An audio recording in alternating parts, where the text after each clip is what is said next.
A ver, pensemos en esto un segundo. ¿Qué pasaría si fuéramos la primera generación en toda la historia moderna en ser, pues, menos inteligente que nuestros propios padres?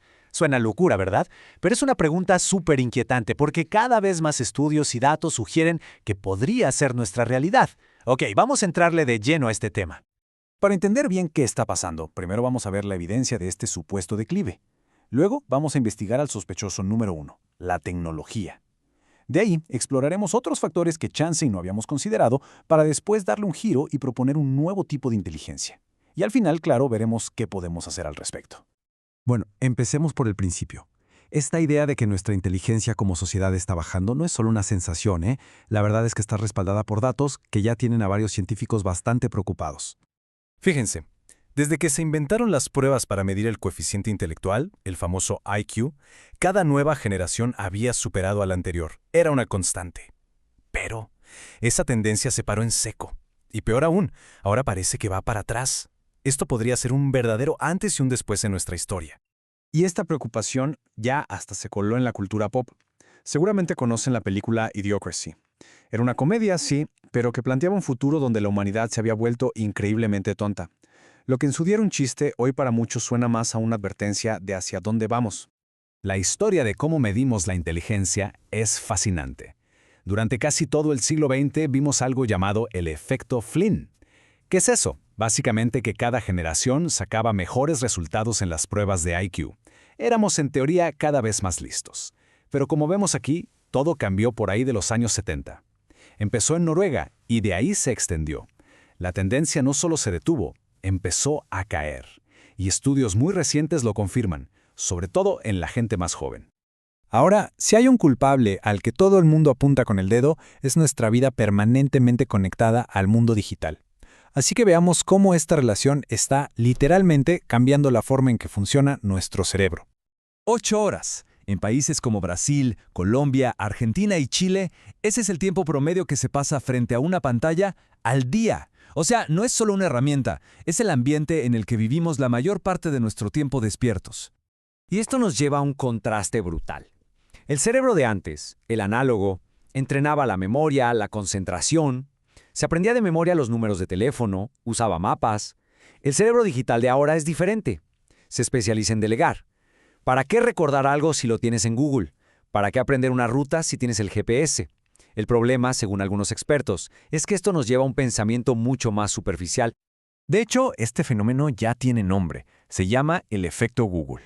Nuestro cerebro es súper eficiente y aprende rapidísimo a no gastar energía en recordar algo que está a un solo clic de distancia. Es como si hubiéramos conectado un disco duro externo a nuestra cabeza y estuviéramos olvidando cómo usar el de adentro. Y bueno, hablemos de la atención. Hay estudios que dicen que la capacidad de atención promedio de la generación Z es de solo 8 segundos. ¡8! El cerebro se adaptó a recibir información rapidísima y en pedacitos, pero parece que el costo fue perder la habilidad de concentrarnos a fondo en algo. Pero ojo, no todo es culpa de la tecnología. Sería demasiado fácil.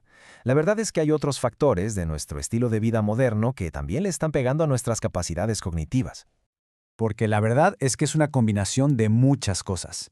Desde lo que comemos, como las dietas llenas de azúcar que afectan la memoria, hasta dormir mal, que no deja que el cerebro procese bien las ideas. A eso, súmale el estrés de vivir en la ciudad y sistemas educativos que a veces se enfocan más en memorizar para un examen que en enseñar a pensar. Todo junto es como una tormenta perfecta para nuestro cerebro. Ok, hasta ahora todo suena bastante mal, ¿no? Pero, ¿y si el problema no es que nos estemos volviendo menos inteligentes? ¿Y si lo que está pasando es que la definición de ser inteligente está cambiando por completo? Piénselo. Las pruebas de IQ se crearon para un mundo que ya no existe, un mundo sin Internet. A lo mejor estamos usando una regla vieja para medir algo totalmente nuevo. Y esto nos lleva a la pregunta clave de todo este asunto. Hay gente como el psicólogo Howard Gardner que lleva años diciéndolo. La inteligencia no es una sola cosa. Hay inteligencia musical, emocional, espacial, social.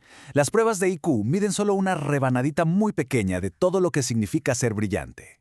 Y de hecho, la generación digital está desarrollando habilidades nuevas y superpoderosas. Pensemos en la creatividad para hacer videos o diseñar en línea, la capacidad de colaborar con gente a miles de kilómetros de distancia o la adaptabilidad para aprender a usar una nueva app en minutos.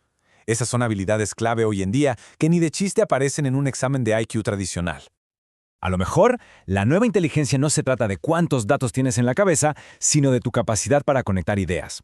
En un mundo ahogado en información, la habilidad más valiosa es saber encontrar, filtrar y, sobre todo, conectar puntos que nadie más había visto juntos.